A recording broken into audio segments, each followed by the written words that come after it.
thinking about ESG, it's certainly such a growing issue of importance for investors, but also increasingly challenging to navigate, with multiple stakeholders making a range of demands against an increasingly politicized backdrop.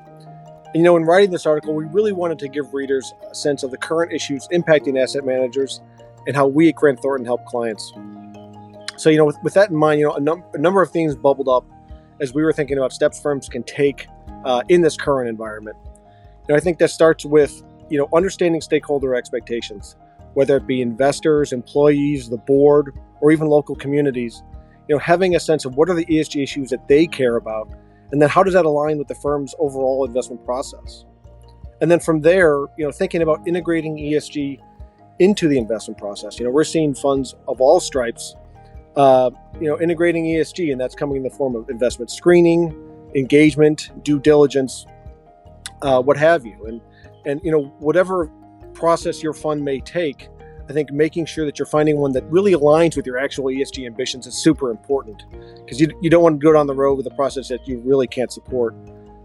And then from there, thinking about the regulatory environment. We know the SEC rule is going to be coming out in the coming months, and firms should be taking steps now to be thinking about its implications.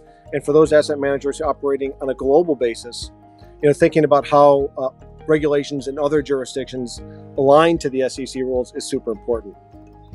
So I think for me, some takeaways from this are, we know asset managers in the short term are going to be thinking about, navigating, near-term market turbulence.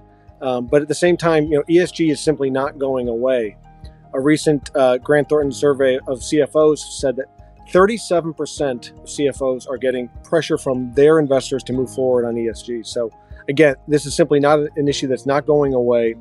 And we know that those asset managers who are able to integrate ESG into their processes, but to do so in a way that delivers true value creation, those are the firms that are going to be most positioned to achieve long-term sustainable growth. And we're really excited to help them in that journey.